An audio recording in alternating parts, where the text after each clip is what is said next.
Bonjour à chacun, bienvenue à l'Ashtami.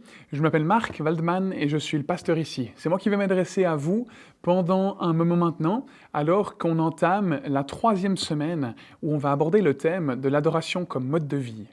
Si vous ne l'avez pas encore fait, vous pouvez télécharger sous la vidéo le pense-bête qui vous permettra de prendre quelques notes sur ce qu'on va partager aujourd'hui, sur ce qui va être communiqué aujourd'hui pour que vous puissiez en garder des traces. Durant la première semaine, on a vu l'importance de la reconnaissance. Alors qu'on a plutôt tendance à voir le négatif et à se plaindre de beaucoup de choses, on a vu que le fait d'être reconnaissant, c'était le premier pas vers l'adoration qu'on veut donner à Dieu. Est-ce que vous savez que les Juifs, ils ont une courte prière de bénédiction pour de nombreuses choses dans la journée ? Par exemple, avant de manger du pain ou en regardant la beauté de la nature, ils ont une prière, quelques phrases à dire qui disent de façon un peu automatique, de façon machinale comme ça. Et puis ça leur permet d'être reconnaissants durant toute la journée. Peut-être c'est une habitude qui vous intéresse et que vous pourriez prendre. Pendant la 2e semaine, on a vu que l'adoration, c'était pas simplement le fait de se rendre à l'église, de chanter des chants et puis de prier de temps en temps. On a vu que l'adoration, c'était quelque chose qui était à vivre au quotidien, qui n'était pas juste à vivre le dimanche matin donc. Et aujourd'hui, on va aborder le thème de l'adoration qui rend gloire à Dieu. La semaine dernière, on a vu que tout le monde adorait quelque chose, parce que c'est dans notre nature. Adorer quelque chose, ça veut dire qu'on va reconnaître la valeur de cette chose comme étant ce qu'il y a de plus important pour nous dans la vie. Que ce soit Dieu, quelqu'un d'autre ou quelque chose d'autre, tout le monde adore quelque chose. Ce qu'on adore va avoir une grande influence sur chaque aspect de nos vies, parce qu'on va parler et agir dans le but d'adorer l'objet de notre adoration, d'adorer ce qu'on adore en fait. Si j'adore mon travail, je vais prendre mes décisions en fonction de cela. Je vais par exemple choisir de ne pas me marier parce que j'ai pas le temps avec tout le travail que j'ai à faire. Ou bien je vais choisir de moins dormir certains soirs parce qu'il faut absolument que je puisse finir ce dossier. Je vais choisir de ne pas dénoncer l'injustice dont j'ai été témoin la semaine dernière parce qu'en fait ça m'empêcherait de gravir les échelons de l'entreprise dans laquelle je travaille. Si j'adore ma femme, mon mari, mes enfants, mes parents ou d'autres, je vais libérer du temps pour être un maximum avec eux. Je vais utiliser l'argent que j'ai à disposition pour leur donner ce dont ils ont besoin ou ce dont ils ont envie. Mais je risque aussi de les laisser faire des choses qui ne sont pas bonnes, parce que je ne veux pas leur faire de mal et du coup je ne veux pas oser les confronter. Si j'adore mon argent, je vais faire attention à ce que je dépense. Je vais économiser pour un projet ou pour quelque chose à long terme. Je vais économiser pour avoir l'impression d'être aisé, d'être riche, pour me sentir bien. Mais le risque, c'est que je vais aussi dénigrer mes relations avec les autres, parce que je refuse de les aider dans leur situation, de peur de perdre cet argent qui est tellement important pour moi.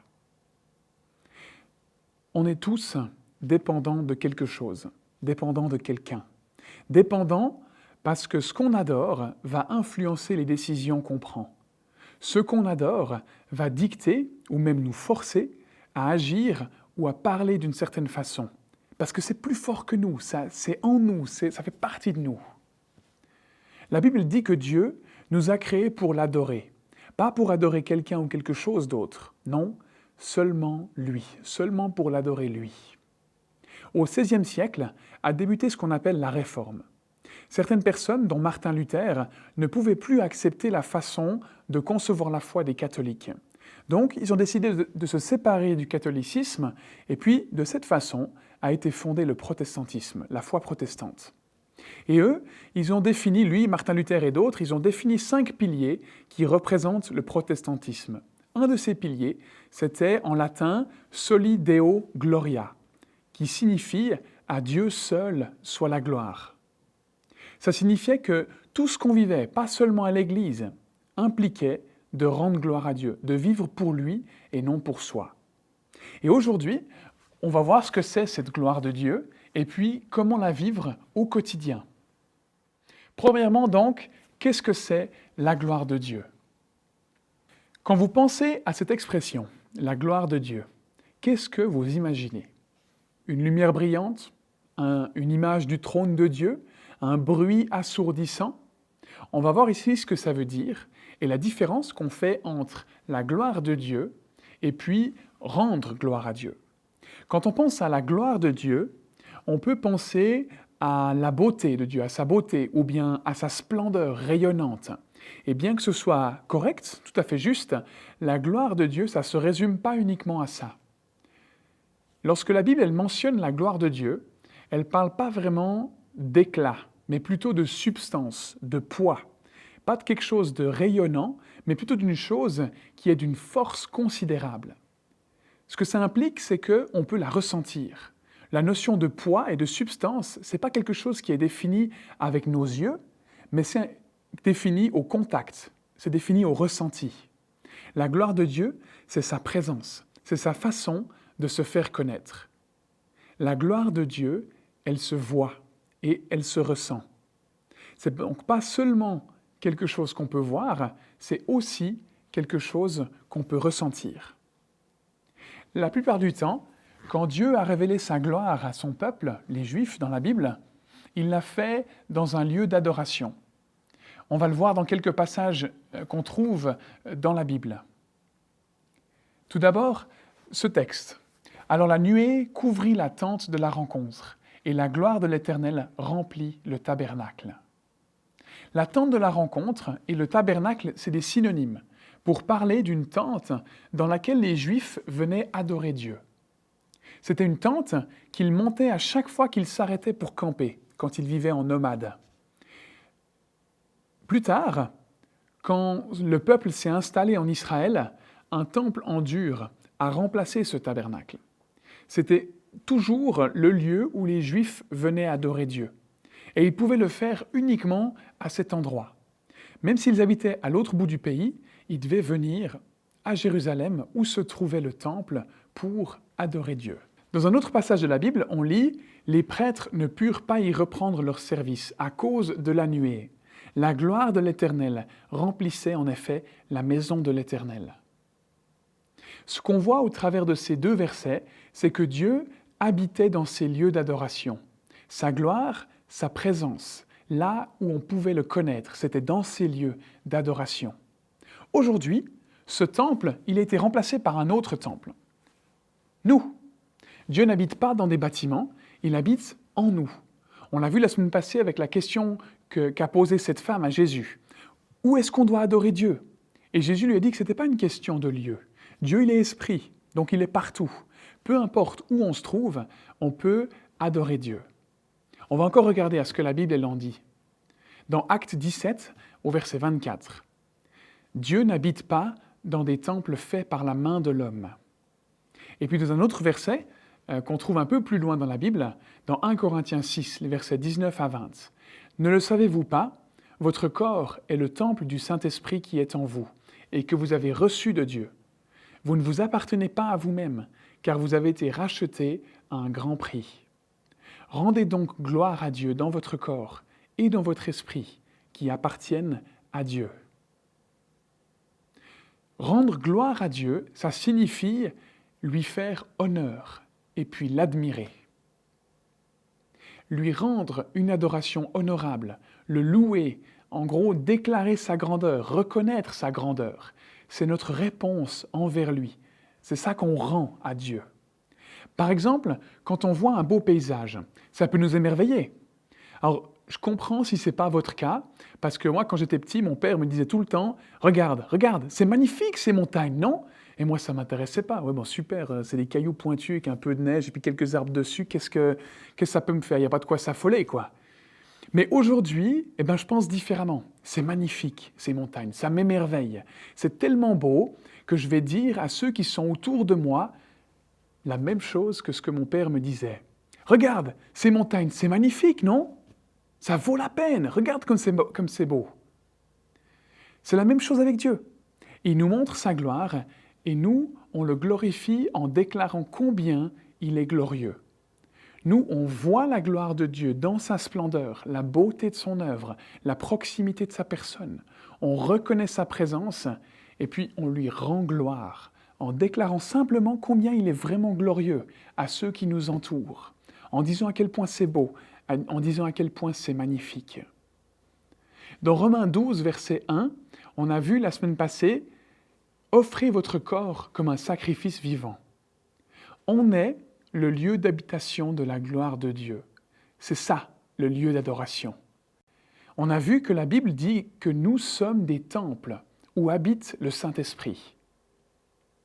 Sous l'Ancienne Alliance, ça veut dire avant que Jésus ne soit mort sur la croix, quand le peuple rendait gloire à Dieu dans le temple en l'adorant, Dieu remplissait le temple de sa gloire. Sous la Nouvelle Alliance, ça veut dire depuis que Jésus est mort sur la croix, quand on remplit ce temple, donc notre corps, de louanges, on prépare le chemin pour que la gloire de Dieu vienne sur nous, pour que son poids, sa substance, sa puissance viennent sur nous. Quand on adore Dieu de tout notre cœur, il répond en nous montrant distinctement sa présence et sa puissance. Quand on adore notre Dieu, glorieux, il fait connaître sa gloire en nous. Quand on glorifie Dieu par notre vie, on l'a vu dans un verset du livre de Corinthiens, quand on rend gloire à Dieu par notre corps et notre esprit, à ce moment-là, on invite la gloire de Dieu sur notre vie. Quand on rend gloire à Dieu chez nous, à la maison, on invite la gloire de Dieu sur notre maison. De la même façon, quand on glorifie Dieu sur notre lieu de travail, à ce moment-là, on invite la gloire de Dieu sur notre entreprise, sur l'endroit où on passe une bonne partie de notre temps. Quand on glorifie Dieu dans nos relations, à ce moment-là, on invite la gloire de Dieu sur ces relations. L'adoration, elle ne s'arrête pas au dimanche matin à l'église, comme on l'a vu la semaine dernière. On peut adorer Dieu lorsqu'on va au travail le lundi, quand on va à l'école le mardi, quand on fait nos courses le mercredi matin, ou quand on voit des amis le jeudi, quand on fait du VTT le vendredi, ou qu'on passe du temps en famille le samedi. Que toute notre vie soit vécue comme un acte d'adoration, afin que Dieu puisse faire connaître sa gloire dans notre vie et aux autres à travers notre vie. Maintenant qu'on a vu ce que c'était la gloire de Dieu, on peut se poser la question du comment. Comment est-ce qu'on fait pour rendre gloire à Dieu? On va le voir au travers de quelques points. Dans la Bible, on parle de Dieu comme étant un roi. Et j'aimerais introduire ce point par un exemple. Dans un royaume, le principe, c'est qu'il n'y a qu'un seul roi. S'il y avait plusieurs rois, il y aurait des rivalités, des avis opposés, des problèmes, des différents soucis de cet aspect-là. Vous voyez ce que je veux dire?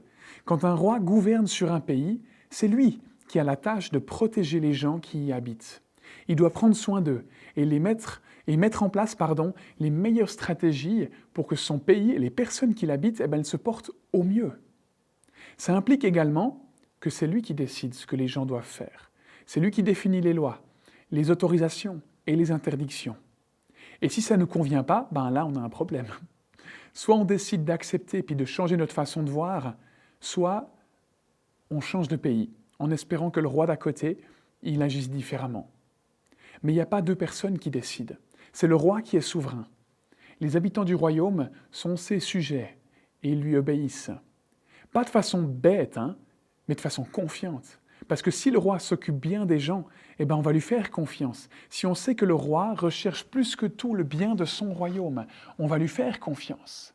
C'est donc par choix que ces gens acceptent d'obéir, pas par devoir. Dans la foi chrétienne, on parle beaucoup du royaume de Dieu. On parle donc de quelque chose qui est similaire à l'exemple que je viens de vous donner. Dieu, il est le roi, qui prend soin de son peuple et qui décide ce qui est bon de faire ou non.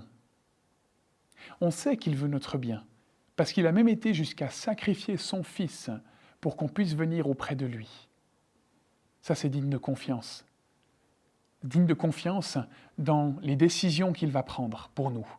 Et on lui fait confiance dans le fait qu'il prend les meilleures décisions pour nous. Et puis que c'est ce qu'il y a de mieux qui peut être envisagé pour notre vie.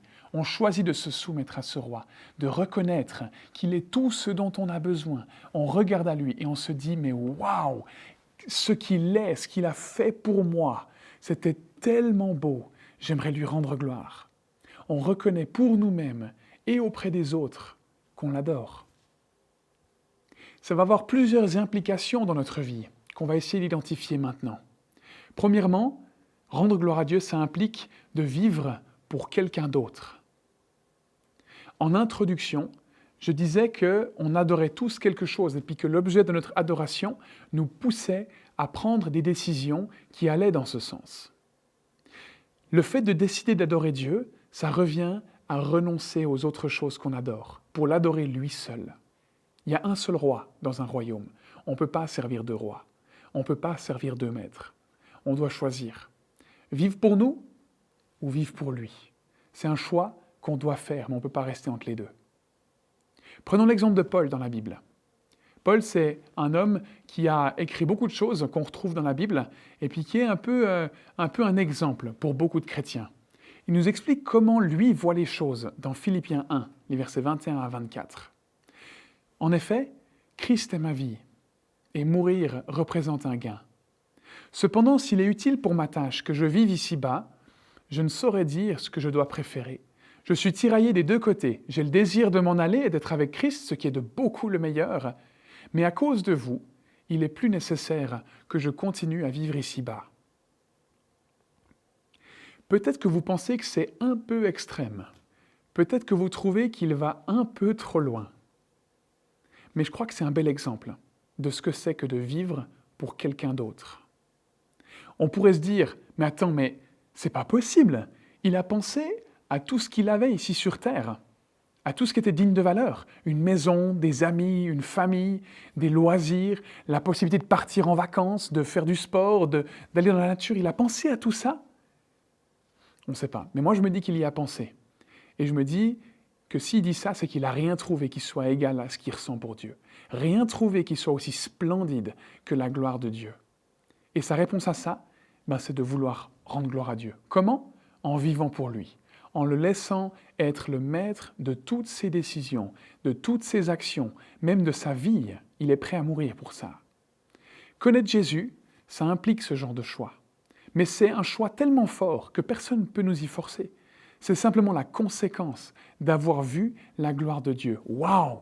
Je veux ça, je veux cette relation avec Dieu et rien d'autre, parce que je me rends compte qu'il n'y a rien d'égal à cette relation sur terre. Il n'y a rien d'aussi splendide que Dieu sur terre. Une deuxième chose qu'implique le fait de rendre gloire à Dieu, c'est avoir un seul sujet de fierté. On va à nouveau regarder ce que Paul donne comme témoignage à ce sujet dans la Bible. Et puis toujours dans le livre des Philippiens. On va lire Philippiens 3, les versets 7 à 8. « Mais ces qualités, qui étaient pour moi des gains, je les ai regardées comme une perte à cause de Christ. Et je considère même tout comme une perte à cause du bien suprême qu'est la connaissance de Jésus-Christ mon Seigneur. » Quand Paul parle de qualité, il parle de sa situation comme juif. Il est né dans une famille juive et il a suivi toutes les règles auxquelles croient les juifs. Il pouvait placer sa fierté dans cela, le fait d'avoir fait tout juste, le fait d'être irréprochable. C'est quoi nos sujets de fierté à nous? Les sujets à propos desquels on se dit « je suis quand même quelqu'un de bien d'avoir fait ça, je suis comme une bonne personne parce que je suis comme ça ». Le fait d'être content d'avoir fait quelque chose, c'est pas un problème, c'est même bien. Ce que Paul dit, c'est qu'il plaçait son identité dans ses qualités. Il était quelqu'un de bien parce qu'il avait fait tout juste. Ça m'arrive personnellement de penser comme ça, de me dire que je suis quelqu'un de bien parce que j'ai pensé ou fait telle ou telle chose. Et vous, ça vous est déjà arrivé?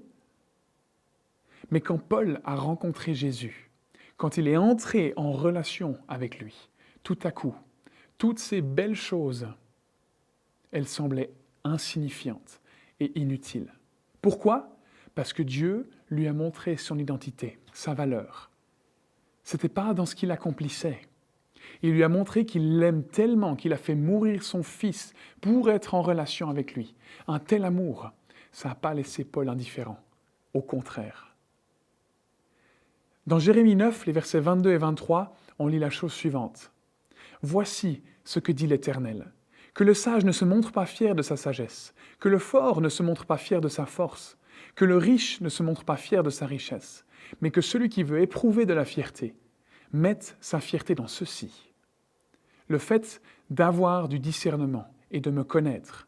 En effet, c'est moi l'Éternel qui exerce la bonté, le droit et la justice sur la terre. Oui, c'est cela qui me fait plaisir, déclare l'Éternel. Dieu dit que c'est en lui qu'on devrait placer notre fierté. Qu'est-ce qui devrait donner du sens à notre existence? Eh bien, le fait d'avoir du discernement et de le connaître. Il dit, ne soyez pas fiers d'avoir eu du succès professionnellement. Ne soyez pas fiers d'avoir plein d'amis. Ne soyez pas fiers de mieux vous en sortir dans la vie que les autres. Soyez fiers de me connaître. C'est ce qu'il y a de plus précieux. Si j'aimerais apprendre à rendre gloire à Dieu, j'y parviendrai en ayant un seul sujet de fierté. Ça ne veut pas dire qu'on ne peut pas être content d'avoir des beaux enfants, d'habiter un beau pays et puis d'autres choses. Ça veut juste dire que ce n'est pas ça qui va déterminer si j'ai réussi dans la vie ou non, si ma vie a de la valeur ou non. Le troisième élément qu'implique le fait de rendre gloire à Dieu, c'est par un espoir renouvelé. Le fait de vivre pour quelqu'un d'autre que soi-même, et le fait de choisir de placer sa fierté en Dieu, ça peut donner une impression d'oppression et d'obligation. Ça peut paraître contraignant et repoussant même. Mais la raison pour laquelle les gens qui rencontrent Jésus sont poussés naturellement à agir de cette façon, à vivre de cette façon, c'est parce que Dieu, c'est le Dieu de la vie, le Dieu de l'espoir, le Dieu du réconfort. On va d'abord reprendre les versets qu'on a déjà vus dans cette série. Psaume 105, les versets 1 à 3. Louez l'Éternel, faites appel à son nom. Faites connaître ses hauts faits parmi les peuples. Chantez en son honneur, jouez de vos instruments en son honneur. Célébrez toutes ses merveilles. Placez votre fierté dans son saint nom. On retrouve ici le fait de placer sa fierté en Dieu, comme on l'a vu au point suivant. Le psalmiste, donc celui qui a écrit ce psaume, il dit « Placez votre fierté dans son saint nom ». La langue d'origine dans laquelle ces textes ont été écrits, c'est l'hébreu. Et la racine du mot fierté, en hébreu, elle vient du mot gloire. Le mot hébreu veut dire vanter, célébrer, louer. Donc ce que l'auteur veut nous dire, c'est si vous voulez glorifier ou vanter quoi que ce soit ou qui que ce soit, glorifier son nom, sa réputation, sa personne, ce qu'il a fait et qui il est, qu'il soit notre source de valeur, qu'il nous connaisse et que nous le connaissions. Se glorifier dans le Seigneur, c'est trouver du sens à notre vie, c'est trouver du sens à qui nous sommes, à notre valeur personnelle en lui. On a vu la semaine dernière que Dieu avait différents noms dans la Bible. Ces noms reflètent des traits de caractère de Dieu, des parties de sa personnalité. On a parfois besoin qu'il vienne nous aider dans les situations qu'on vit. Placer sa fierté dans son nom, c'est reconnaître ce qu'il a fait et ce qu'il est capable de faire. Par exemple, on l'appelle Dieu sauveur parce qu'il sauve de la mort, parce qu'il libère de situations qui nous paraissent impossibles à surmonter. On l'appelle Dieu guérisseur parce qu'il est capable de guérir nos maladies, autant physiques que morales. Dieu pourvoyeur parce qu'il peut nous aider dans tous nos besoins, qu'ils soient matériels, physiques, moraux ou émotionnels. Dieu consolateur, parce qu'il comprend les souffrances qu'on traverse et qu'il sait trouver les mots qu'il faut pour nous consoler. Dieu conseiller, parce qu'il est sage, qu'il sait tout et qu'il sait ce qu'il y a de mieux pour nous. Il nous montre le chemin à suivre. Dans un monde où je veux me sauver moi-même parce que je suis mon propre chef, je peux dépendre uniquement de moi-même. Ma réussite et mes échecs vont dépendre de moi-même. Dans un monde où j'ai passé des années à construire des relations avec les gens, le succès de ces relations et l'amour que j'ai pour ces personnes et que ces personnes ont pour moi vont dépendre uniquement de moi. J'ai construit mon succès professionnel. Je définis ce qui est juste ou faux. Je suis fier de moi et de ce que j'ai accompli par mes propres forces. C'est certainement réjouissant quand ça fonctionne et que tout va bien. Mais qu'est-ce qui se passe quand ces choses, elles me sont enlevées, quand elles disparaissent? À quoi est-ce que je me raccroche? Quel sera mon espoir à ce moment-là? Dans le fait de donner ma vie à Dieu, de le laisser être le maître de mes décisions et de la direction que prend ma vie, j'y trouve un espoir renouvelé. Parce que Dieu, dans son amour, m'accompagne dans ce que je vis et dans ce que j'entreprends. En ce qui me concerne, je placerai ma fierté dans le Seigneur et dans son saint nom, parce que j'ai confiance en lui. Son nom, est Dieu sauveur. Il m'a sauvé. Il a fait de moi un homme meilleur. Il peut sauver n'importe qui. Il m'a sauvé d'une vie loin de lui, de la mort, du jugement, de la peur, des problèmes et des inquiétudes. Son nom est Dieu guérisseur. Il guérit les maladies, les blessures physiques. Il guérit les cœurs brisés. Il guérit les esprits brisés. Il guérit les relations brisées. Il guérit les foyers brisés et les rêves brisés. Son nom est le bon berger. Il me fait reposer dans de verts pâturages. Il me conduit près des eaux paisibles. Il restaure mon âme. Autrement dit, il me donne sa paix. Il m'entend quand je crie à lui. Il me trouve quand je me suis perdu. Il me sauve du danger. Son nom est pourvoyeur. Il pourvoit à mes besoins quotidiens. Il pardonne mes péchés de chaque jour. Il me donne la sagesse pour que je puisse faire face à mes défis quotidiens. Il me donne la force pour combattre mes luttes de tous les jours. Dieu est tout ça.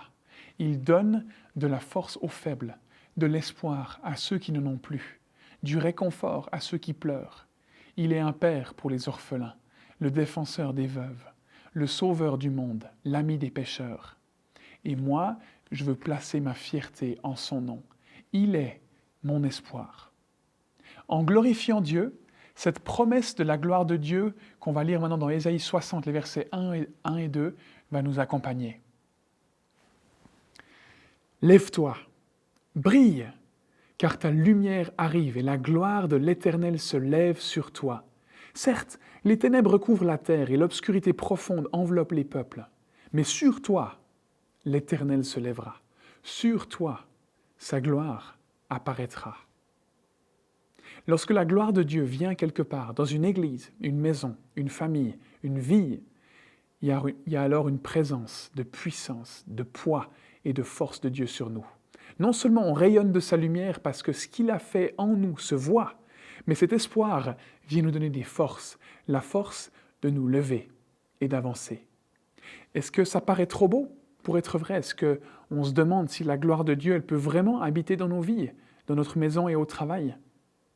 Peut-être qu'on a l'impression que cette promesse, elle est vide, ou qu'au mieux, c'est une promesse qui concerne les autres, ceux qui sont meilleurs, ceux qui sont plus purs, plus saints que nous, ceux qui veulent vraiment quelque chose, je ne sais pas. Est-ce que les circonstances de notre vie, nos échecs, nos faiblesses et nos limites nous font douter de cette vérité, que la gloire de Dieu puisse un jour marquer notre vie? Est-ce que c'est possible que Dieu agisse en nous au point qu'on vivra pour Dieu et non plus pour nous-mêmes?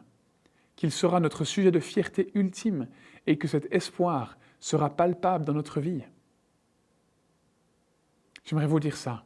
Si Dieu est capable de sauver notre âme d'une vie éternelle loin de lui et de mettre en nous son esprit, s'il a pu nous délivrer d'une mort éternelle, s'il a pu ressusciter des morts et venir habiter en nous, alors pourquoi est-ce que ce serait impossible pour lui de nous délivrer de l'enfer dans lequel on vit actuellement, des difficultés auxquelles on fait face, des problèmes qu'on a? S'il peut faire de nous une nouvelle personne en Christ, alors qu'est-ce qui l'empêcherait de faire de notre maison une nouvelle maison, de notre mariage un nouveau mariage, de notre famille une nouvelle famille, de notre vie une nouvelle vie, de nos amitiés de nouvelles amitiés? Qu'est-ce qui l'empêcherait de faire de notre vie un lieu où habite sa gloire? Le même Dieu qui nous a donné une vie nouvelle en Christ est capable de créer un monde nouveau dans lequel nous pouvons vivre, là tout de suite, où sa gloire et sa grâce sont plus qu'évidentes et présentes. Dieu veut faire briller sa gloire dans notre vie, mais comment est-ce qu'on fait pour avoir ça? Eh bien, glorifions-le, adorons-le. Adorons-le en parole et en acte. Offrons-nous nous-mêmes à lui. Chaque jour, dans la prière, plaçons notre fierté en lui. Vivons notre vie pour sa gloire. Comme on l'a vu au début, Soli Deo Gloria. Remercions-le pour ce qu'il a fait et pour ce qu'il n'a pas encore fait, ce qu'il va faire. Vivons une vie d'adoration en lui laissant de la place dans chaque domaine de notre vie. Pas seulement dans le cas de l'Église, mais cherchons à lui rendre gloire par nos décisions et par la direction qu'on prend dans la vie. Regardons nous transformer un peu plus chaque jour pour sa gloire. Vivons chaque jour avec un objectif éternel. Offrons-lui notre vie tout entière dans l'adoration et observons de quelle manière il conduit sa gloire sur nous.